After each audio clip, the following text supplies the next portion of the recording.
আমরা প্রশাসনকে বলতে চাই, একদলীয় কাঠামোর যে সরকার, এই সরকার অতীতে আমরা দেখেছি যেটা কোনোভাবেই জনগণ অ্যাকসেপ্ট করে নাই।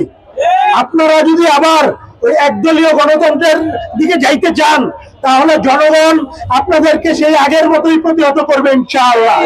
১,৫০০-এর অধিক শহীদেরা জীবন দিয়েছিলেন এই জুলাই মাসে ২ বছর আগে।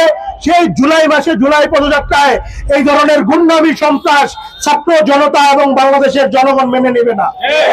আমরা বাংলাদেশকে একটা শান্তপূর্ণ, একটা উন্নত বাংলাদেশ দেখতে চাই। কিন্তু আপনারা যদি আবার অস্ত্রের ভাষায় কথা বলতে চান, আবার ওই বালুর ট্রাক মার্কা গণতন্ত্র আনতে চান, তাহলে বালুর ট্রাক মার্কা গণতন্ত্র কিভাবে প্রতিহত করতে হয় বাংলাদেশের জনগণ ভালো করে জানে।